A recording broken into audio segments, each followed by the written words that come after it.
Hello everyone, welcome to Pamba Time. I'm here to update you of what was happening on Genesis namhlanje mhla 14 April 2026. Sikhumbulizwa ukuthi uMaruna ugcine ebuyile eGhana namhlanje. uWindu yaxolisa kuMaruna ngokuba umama uthi kusik nokungabi nandaba ngendlela uMaruna azizwa ngayo. Wathi nje ngiyaxolisa mntanami. Nofelisha waso nawe ukuthi uyakujabulela ukuthi uMaruna ubuyile, yena abekufuna akusikhona lokho okwenzekile, kodwa ubefuna ayoqala impilo yakhe entsha eGhana. Wavele wathi uMaruna, wena ubufuna ukungisusa eduze kwabonke uFelicia. Wathi congratulations ngoba uwinile. Washo khona ukuthi angeke salibhade eduze kwabonke. Wathi ethi uyakunqaba lokho bonke, washo khona ukuthi akekho samnakile, bathatha izikhwama zaMaruna bahamba. U-Ishmael uzoxolisa kaFelicia ngale nto ayenzakalayo ukuthi bagcine behlezi nobuhle ndawonye ekubeni bengashadile.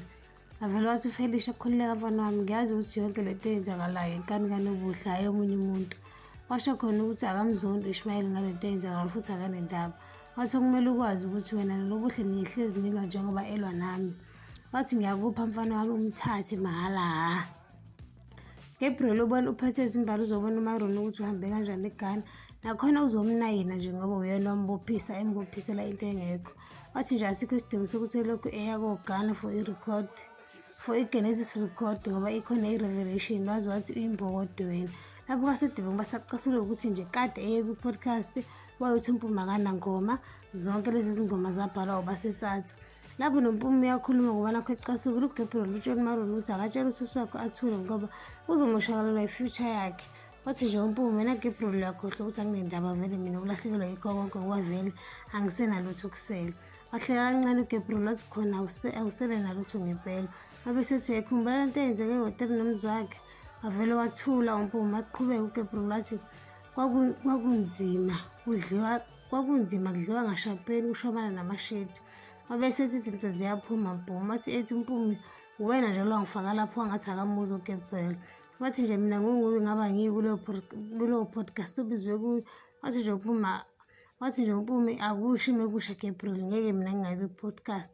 Wahleka kancane uGabriel wavele wahamba mjikijela ngezimbali zakhe uMpumi indlela besecasuke ngayo.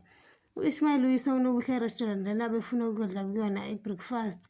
Hawu bahamba, umethi inhla u-Ishmael ulethe uNobuhle kuba. Vele wathi usithando sami, sizokwenzani lana? Washo khona ukuthi yena akafuni ukukhuluma noma wakhe, ucela babuyele emuva bahambe. Wathi bebe, ngiyawuthanda umfutho wakho kodwa hhayi namhla. Wavele wathi u-Ishmael, vele nezikhwama zakho zikhona ebhuthini. Wathi uqonda ukuthini uma uthi izikhwama zami? Kwasho ukuthi u-Ishmael akasezwa lutho. Waphuma wathatha amasukhithi wawabeka phambi kwegesi lakaThabethe.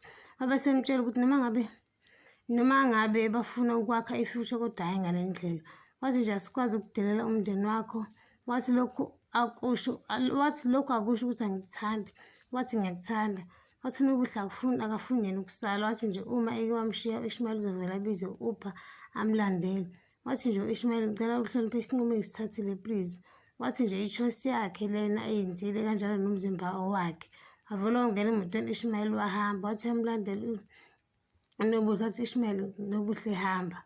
uMpumi uye kwi-podcast lena okuthiwa ngayo kuyona uyasho ukuthi uGabriel yonke lento ayikhuluma ngegama lakhe ayikho neyodwa yiqiniso. Wathi nje uyimbungule edla amagazi abantu ngoba wantshontsha i-songbook yakhe behlangene noma wakhe. Ebese vele ethula chuncu uGabriel uthe uMpumi ulale no-investor wakhe. Wathi nje uMpumi uGabriel unamanga hhayi kancane. Wathi nje ulokhu ehamba etshela abantu ukuthi yena uyisahluleki. Kuthe kusenjalo kwangena ividiyo efonini kaLachwancu. Umethi inhla uMpumi ne-investor kaGabriel bayijukuje emashidini ehhotela. Avele athuke uMpumi afikele nayizinyembezi. Yebamba lana ungakhohlwa ucinda notification bell, usubscribe noma ushiye umbono wakho. Bye.